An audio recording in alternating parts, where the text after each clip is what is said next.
नमस्कार दोस्तों, स्वागत है आपका लर्निफाई के यूट्यूब चैनल में।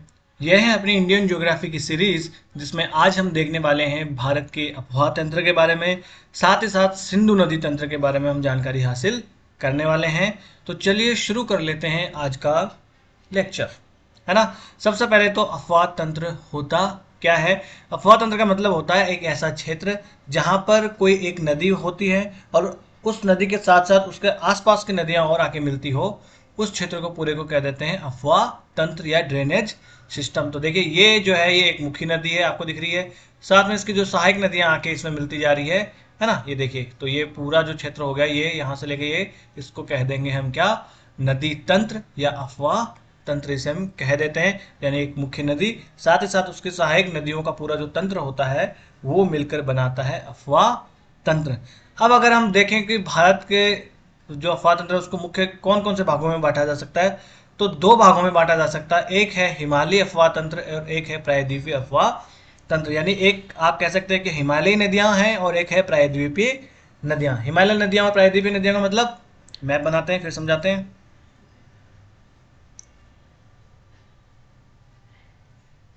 ये लीजिए जी अपना मैप।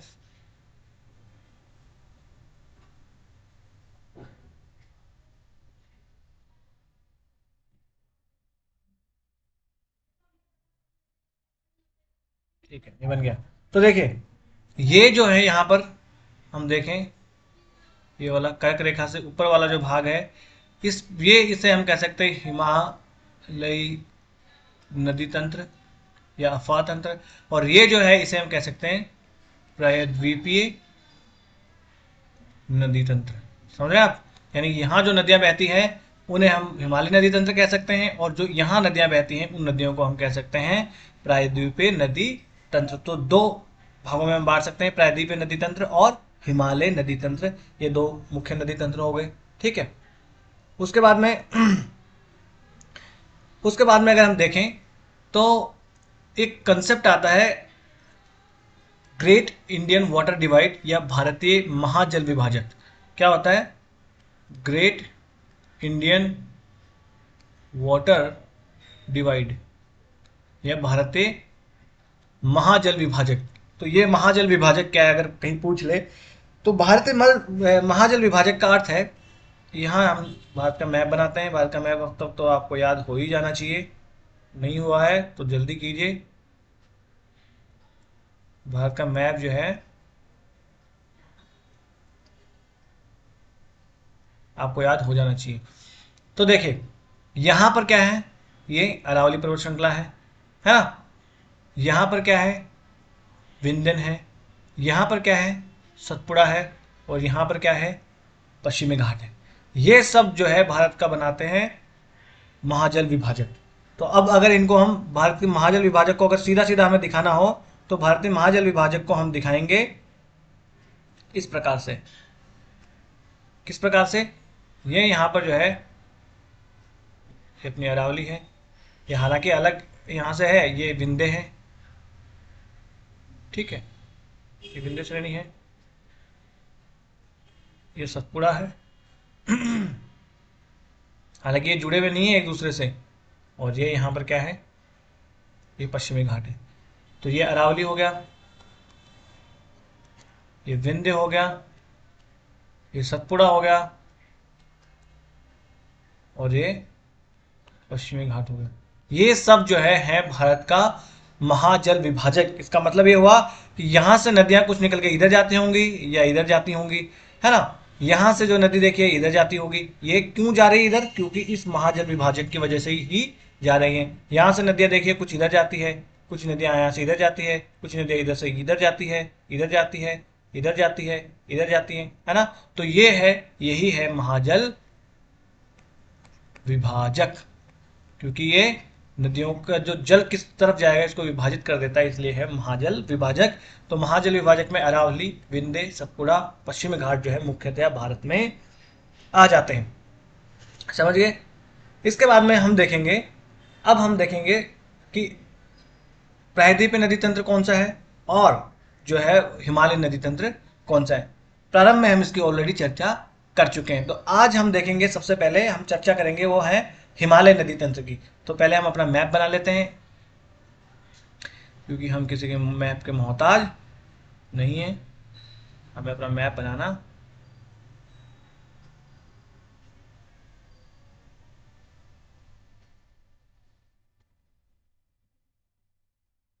आता है। ठीक है, तो ये वाला जो क्षेत्र हो गया ना, ये इसके ऊपर वाला, ये हो गया हिमालय नदी तंत्र। अब इस हिमालय नदी तंत्र में तीन नदी तंत्र मुख्य मुख्य रूप से आते हैं। यहां पर एक नदी तंत्र आता है, इसे कहते हैं सिंधु नदी तंत्र। क्या कहते हैं? सिंधु नदी तंत्र। नदी तंत्र का मतलब भाई एक मुख्य नदी और उसकी सहायक नदियां। यहां पर एक नदी तंत्र आता है ना, इसको क्या कहते हैं? ब्रह्मपुत्र नदी तंत्र। और यहां एक नदी तंत्र आता है, ये वाला, इसे क्या कहते हैं? ये जो आपको दिख रहा होगा यहां पर, मैं पेन चेंज कर लूं, ये जो आपको दिख रहा है यहां पर, ये है गंगा नदी तंत्र। तो हिमालय नदी तंत्र में मुख्यतया, हिमालय नदी तंत्र में मुख्यतया तीन प्रमुख नदी तंत्रों को शामिल किया जाता है। कौन सा? पहला है सिंधु नदी तंत्र, दूसरा है गंगा नदी तंत्र, और तीसरा है ब्रह्मपुत्र नदी तंत्र। समझ में आ गया आपको? तो माफ कीजिए,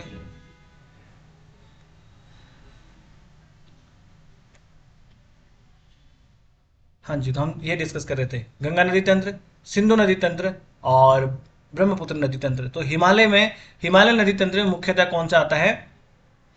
ये तीन नदी तंत्रों को शामिल किया जाता है। आज का जो लेक्चर होने वाला है, इस लेक्चर में हम इस नदी तंत्र के बारे में देखेंगे जो यहाँ आपको दिखाई दे रहा है, सिंधु नदी तंत्र। तो आज के लेक्चर में हम इस सिंधु नदी तंत्र के बारे में जानकारी हासिल करेंगे, है ना। तो ये मैं आपको यहाँ पर दिखा दूँ, सिंधु नदी तंत्र।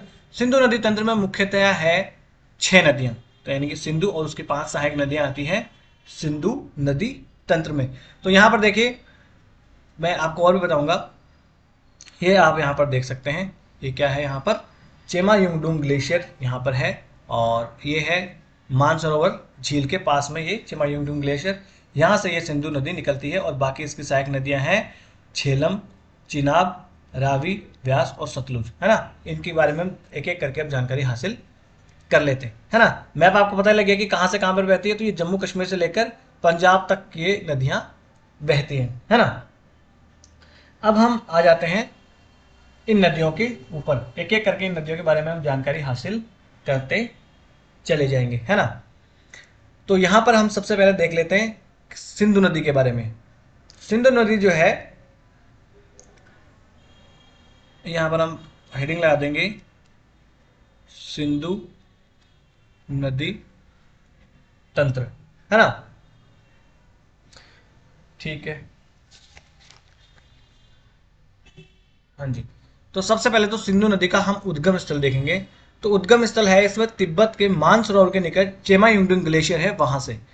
तो देखिए, इस प्रकार से हम बनाते चलेंगे यहां पर, है ना। ये मानसरोवर झील है यहाँ पर,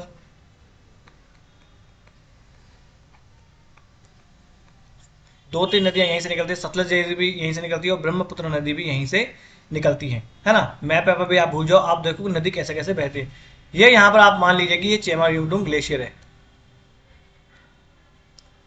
चेमायुंगडुंग ग्लेशियर कहाँ पर है? ये तिब्बत में। तो इस चेमायुंगडुंग ग्लेशियर से ये नदी निकलती है ना। और इस प्रकार से बहती है, और उत्तर पश्चिम की ओर से यहां पर देख लीजिए, अगर हम देखें तो ये भारत का यहाँ पर नक्शा है पूरा। तो यहाँ पर मान लीजिए कि ये ये पूरा ये तिब्बत है, या चीन आप कह सकते हैं, और ये इधर जो है ये भारत की बाउंड्री है। तो ये नदी इस प्रकार से उत्तर पश्चिम दिशा से ये जो है यहाँ पर जो है भारत में प्रवेश कर जाती है।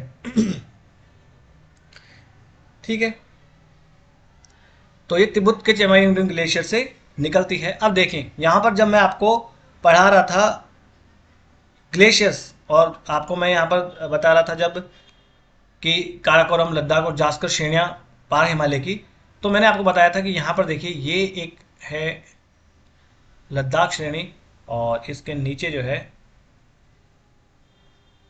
इसको ऐसा थोड़ा सा हम बना देते हैं, इसके नीचे जो है ये है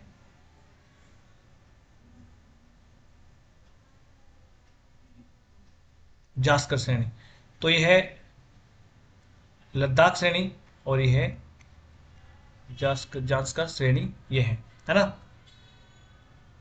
ये लद्दाख श्रेणी है। तो इन दोनों के बीच से ये नदी होकर गुजरती है, और बाद में आगे ये नदी जो है वो कहाँ पर चली जाती है, ये नदी बाद में पाकिस्तान में चली जाती है।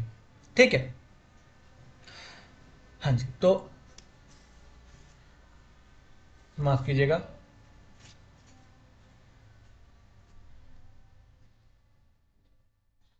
ठीक है। और यहां पर देखिए ये नदी जो है यहाँ पर पाकिस्तान और भारत की सीमा पर जो है एक बड़े गॉर्ज का निर्माण भी करती है। गॉर्ज क्या होता है, कैनियन क्या होती है, ये मैं ऑलरेडी आपको बता चुका हूं। तो ये जो खड़ी ढाल वाला इस प्रकार से जो घाटी होती है इसको गॉर्ज कहते हैं, और इसका वी आकार की घाटी जो होती है इसे कैनियन कहा जाता है। ये सब चीजें मैं ऑलरेडी आपको बता चुका हूं। तो यहां पर सिंधु नदी जो है एक गॉर्ज का निर्माण भी करती है है ना। उसके बाद में अगर हम देखें तो ये तो सिंधु नदी होगी। अब इसके सिंधु नदी के बाद में इसकी सहायक नदियां आती हैं। पेन चेंज कर लें एक बार हम, ठीक है। अब सहायक नदियों में झेलम नदी आती है। तो झेलम नदी देखिए ये जम्मू कश्मीर है यहाँ पर, और इस जम्मू कश्मीर में जो झेलम नदी है वो निकलती है यहां पर है एक झील जिसका नाम है शेषनाग, है ना, और ये वेरीनाग के पास में है। ये कहाँ है, जम्मू कश्मीर में ही है। तो इस शेषनाग झील जो है यहां से निकलकर ये जो नदी है वो इस प्रकार से चलती है, और यहां पर देखिए इस नदी के किनारे पर है श्रीनगर, है ना। फिर ये नदी आगे जाके एक झील में गिर जाती है जिसका नाम है वूलर झील। ये वूलर झील भी जम्मू कश्मीर में ही है। इसके बाद में ये नदी इस वूलर झील से आगे निकलकर चली जाती है पाकिस्तान में, समझे ना। इसके बाद ये नदी कहाँ चली जाती है, झेलम नदी पाकिस्तान में चली जाती है। यहां से आप मान सकते हो कि ये जो है ये पाकिस्तान है इधर। तो ये झेलम नदी हमने देख ली। तो झेलम नदी का उद्भव कहाँ से होता है, शेषनाग झील से, जम्मू कश्मीर में वेरीनाग के पास में। और ये नदी बाद में श्रीनगर जो है इसके किनारे हैं और वूलर झील में गिरती है, और वूलर झील के बाद में आगे ये नदी पाकिस्तान में प्रवेश कर जाती है। तो क्वेश्चन बन सकता है कि जो है वूलर झील में कौन सी नदी गिरती है, तो वो है झेलम नदी। कौन सी नदी है वो, झेलम नदी जो है वो वूलर झील में जाके गिर जाती है। अब यहां पर देखिए इस सिंधु नदी के बारे में आपको कुछ मैं बातें बता दे रहा हूं। ये जास्कर और लद्दाख के बीच में, माफ कीजिएगा ये उल्टा मैंने लिख दिया है यहां पर। ये है लद्दाख और ये है जास्कर श्रेणी। ये जो है ये जास्कर श्रेणी है और ये है लद्दाख श्रेणी। इनके ऊपर जो है यहां से काराकोरम जो है वो श्रेणी, ये काराकोरम है।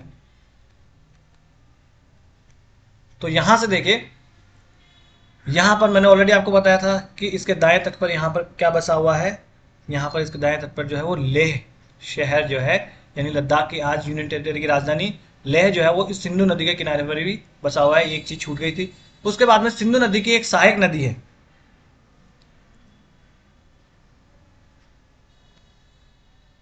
सिंधु नदी की एक सहायक नदी है जो यहां से निकलती है, मैं बताऊं आपको।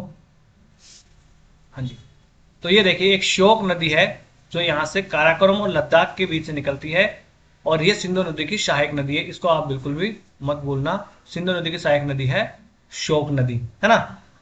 तो ये एक सिंधु नदी के बारे में बात होगी। ये हमने देख लिया है झेलम नदी के बारे में। झेलम नदी के बारे में एक चीज आपको ये याद रखनी है कि जो झेलम नदी है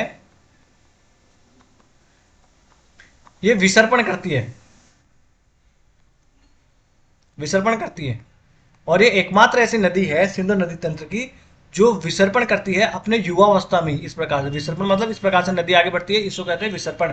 हालांकि विसर्पण नदी जो है वो अपनी युवावस्था में नहीं करती है, ये या तो प्रौढ़ावस्था में या तो आप जब ये समुद्र से मिलने वाली होती है तब जाके विसर्पण करती है, क्योंकि जब वहां पर मैदानी क्षेत्रों में ढाल कम हो जाता है। परंतु यहाँ पर ये जम्मू कश्मीर के मैदान से होकर बहती है, कि मैदान से होकर ये बहती है, इसलिए जो है ये विसर्पण करती है, क्योंकि वहां पर ढाल जो है वो कम हो जाता है, ढाल कम हो जाता है, इसलिए ये विसर्पण करती है ना। ये हमने देख लिया किसके बारे में, झेलम नदी के बारे में हमने ये जानकारी हासिल कर ली है। उसके बाद में आ जाती है चेनाब नदी। और इस झेलम के बारे में एक और चीज जानने वाली है, वो ये है कि ये अनंतनाग से लेकर बारामूला तक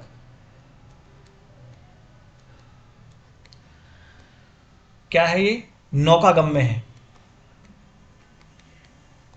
यानी कि नाव इसमें चलाया जा सकता है इस झेलम नदी में, क्योंकि ये आप कहोगे सब मैदान में वहां पर बहती है, इसलिए ये नौकागम्य वहां पर मानी जाती है। ठीक है। उसके बाद में आ जाती है चेनाब, रावी और व्यास नदियां। ये तीनों नदियां जो है ये कहां से निकलती है, तो ये तीनों नदियां निकलती है हिमाचल प्रदेश से। माफ कीजिएगा,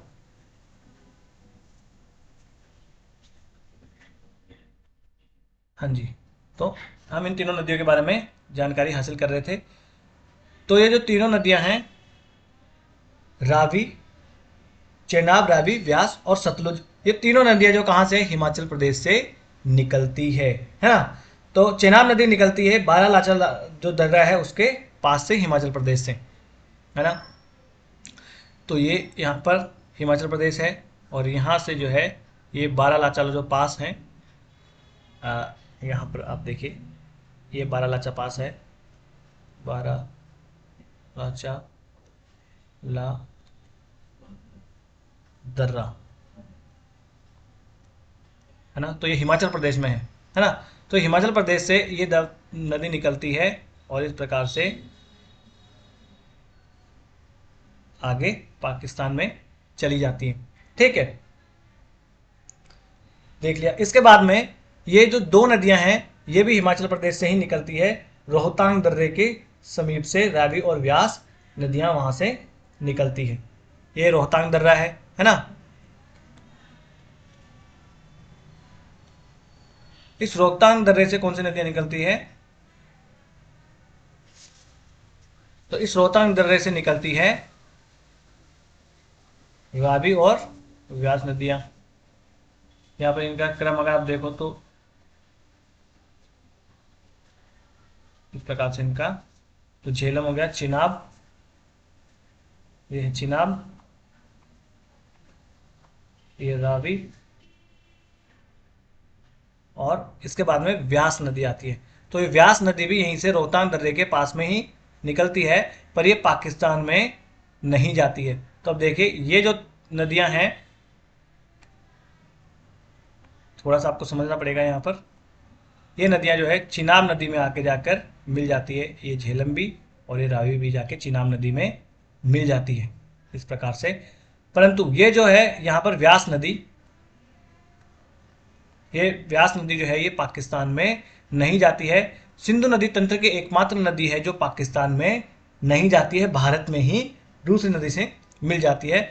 उसके बाद में हम देखेंगे यहाँ पर ये जो मानसरोवर झील है इसके पास समीप ही राकस ताल है ना। इस मानसरोवर झील के पास में एक राकस ताल नाम की जगह है। ये क्या है, राकस ताल। इस राकस ताल से जो है ये नदी निकलती है, और यहाँ से जो है आपको दिखेगा शिपकिला दर्रा, भारत और चीन की सीमा पर। इस शिपकिला दर्रा से होते हुए ये नदी जो है यहाँ पर पाकिस्तान में कपूरथला है, ये क्या है, कपूरथला। इस कपूरथला में ये व्यास नदी जो है इस सतलज नदी से मिल जाती है। फिर ये सतलज नदी जाती है पाकिस्तान में, और ये सतलज नदी से आगे जाकर ये जो ऊपर तीनों नदियां मिली थी ये नदी मिल जाती है। और माफ कीजिएगा, यहां पर आपको थोड़ा सा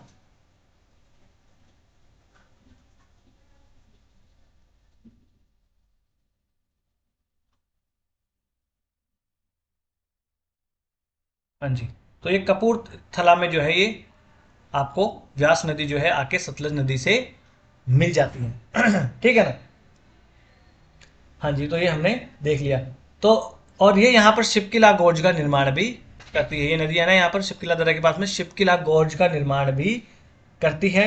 और ये चार नदियों का जल लेके बाद में, यानी कि ये तीनों नदियों का जल जो है ये भी आके यहाँ पर मिल जाता है पाकिस्तान में। कहाँ पर, माफ कीजिएगा, हाँ, तो ये नदियों का, चारों नदियों का जल लेके फिर ये यहाँ से सिंधु नदी जो है, कंफ्यूज आप थोड़ा सा हो रहे होंगे, और आगे जाके सारी नदियाँ मिल जाती है मिठानकोट में, जो कि कहाँ है, पाकिस्तान में मिठानकोट है, वहां पर ये नदियां जाके एक दूसरे से मिल जाती हैं।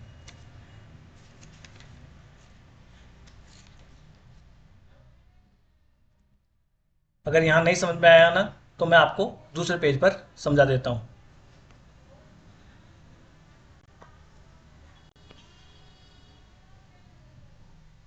माफ कीजिएगा।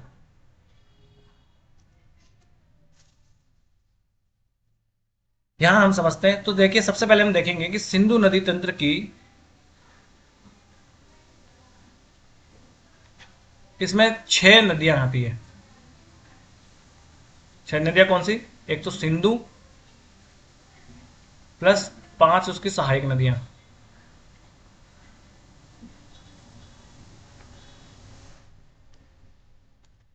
5 उसकी सहायक नदियां हैं, है ना। इन 5 सहायक नदियों में कौन सी आती है, क्रम के अनुसार मैं बता देता हूँ।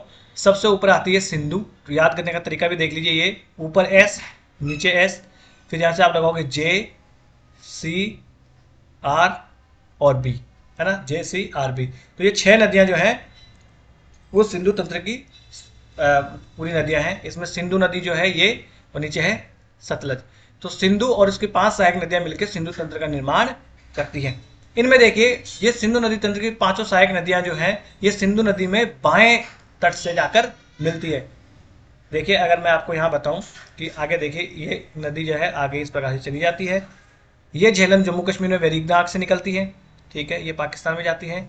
फिर ये चिनाब नदी है, इससे मिल जाती है। और ये रावी नदी भी जो है जाके चिनाब नदी इससे मिल जाती है। फिर ये तीनों नदियां आगे चलती है, और यहाँ पे जो है ये व्यास नदी जो है, ये नास नदी भारत में ही सतलज नदी से मिल जाती है। कहाँ पर, कपूरथला में। कपूरथला में जाकर ये सतलज नदी से वहां पर मिल जाती है।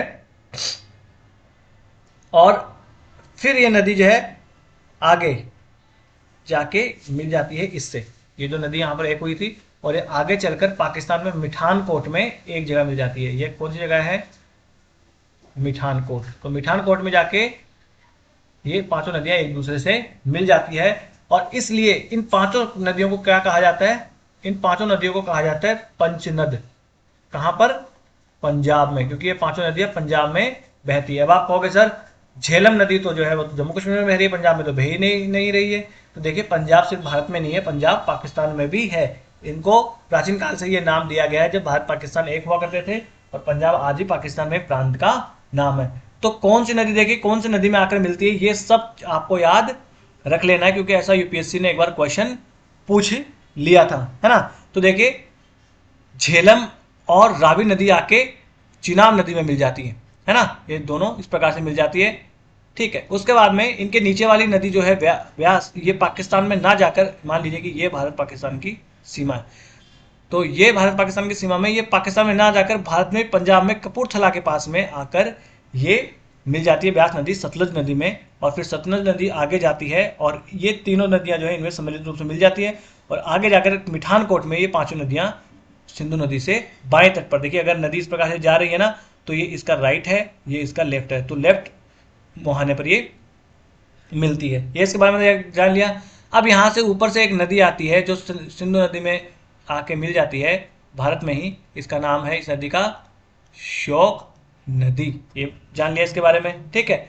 और सिंधु नदी की एकमात्र नदी है झेलम नदी, जो कि जम्मू कश्मीर से ही जिसका उद्गम होता है। बाकी ये चिनाब, रावी और ब्यास जो है, तो चिनाब प्लस रावी प्लस व्यास, इन तीनों का उद्गम होता है कहां से? हिमाचल प्रदेश से। इन तीनों का उद्गम कहां से होता है? हिमाचल प्रदेश से इनका उद्गम होता है। जो चिनाब नदी है, इस चिनाब नदी का उद्गम तो होता है कौन से ग्लेशियर से? जो दर्रा है वहां से। तो जो चिनाब नदी है वो तो बारालाचा दर्रे के पास में इसका उद्गम होता है ना? बारालाचा ला जो दर्रा है वहां से इसका उद्गम हो जाता है। और रावी और व्यास नदी जो है इसका हो जाता है रोहतांग दर्रे के पास में। तो ये नदियां भारत से ही निकलती है। चिनाब नदी भी भारत से निकलती है। सिंधु नदी तंत्र की दो नदियां जो है वो तिब्बत से निकलती है। कौन सी? एक तो सिंधु प्लस एक सतलज। ये दो नदियां ऐसी है जो तिब्बत से निकलती है, तिब्बत से निकलती है। साथ ही साथ इनके बारे में और जानकारी हासिल करने वाली है कि ये दोनों नदियां हैं, ये पूर्वगामी नदियां हैं, है ना? पूर्वगामी नदियां का मतलब ये हिमालय के उत्थान से पहले ही बह रही है। यानी कि इस प्रकार से अगर ये हिमालय था तो इसमें ये गड्ढा करके यहां से ये गुजर रही है ना? तो पूर्वगामी नदियों का उदाहरण है सिंधु और सतलुज, जो इस हिमालय के निर्माण से पहले भी बह रही थी और इसके निर्माण के बाद में भी बह रही है। और ये दो नदियां जो है ये अंतरराष्ट्रीय नदियां भी है। ऐसा क्वेश्चन भी यूपीएससी ने पूछ लिया था। तो अंतरराष्ट्रीय नदियां कौन सी है? सिंधु और सतलुज, दो ऐसी नदियां हैं सिंधु नदी तंत्र की जो बाहर से, भारत देश के बाहर से जिनका उद्गम होता है। बाकी सब नदियों का भारत में ही उद्गम होता है। और व्यास नदी एकमात्र नदी है सिंधु नदी तंत्र की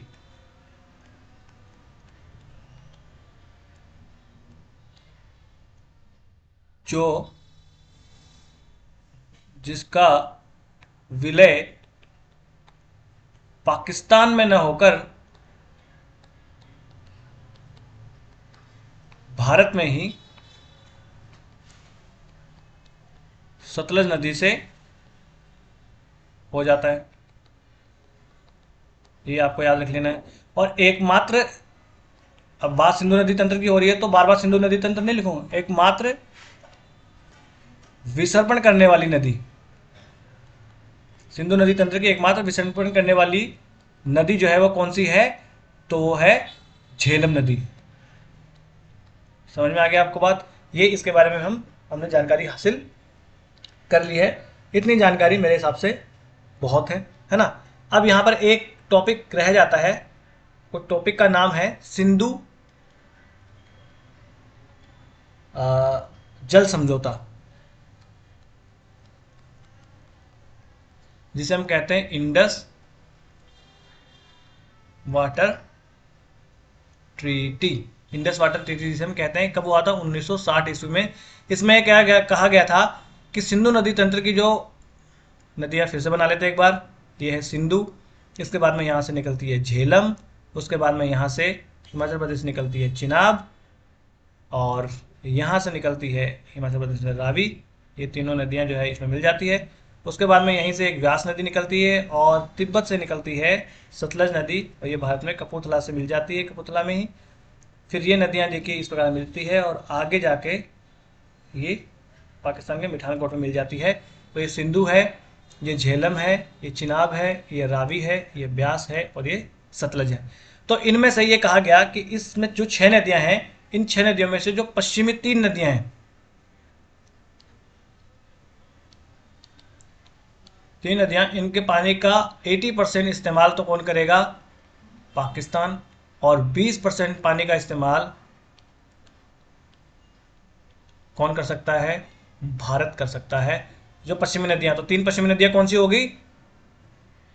सिंधु प्लस झेलम प्लस चिनाब। ये नाम आपको याद रख लेने हैं। ये सिंधु नदी तंत्र अगर आपके दिमाग में छप गया तो याद करने की जरूरत भी नहीं है। और जो 3 पूर्वी नदियां हैं, इन 3 पूर्वी नदियों का पानी जो है वो 80% तो इस्तेमाल करेगा भारत और 20% इस्तेमाल करेगा पाकिस्तान। और इन 3 पूर्वी नदियों में कौन कौन सी आ जाती है, तो यहाँ पर आ जाती है रावी प्लस व्यास प्लस सतलज, है ना। इतना जानना बहुत है सिंधु नदी तंत्र के बारे में, है ना।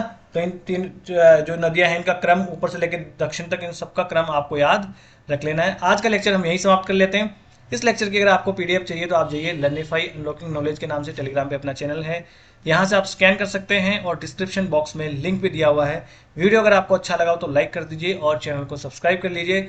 और भी आपको कोई सलाह लेनी हो या कोई सलाह देनी हो तो आप हमें कमेंट्स बॉक्स में लिख सकते हैं। बड़े ही लोकतांत्रिक ढंग से हम अपने इस छोटे से परिवार को आगे बढ़ाएंगे। नमस्ते, धन्यवाद।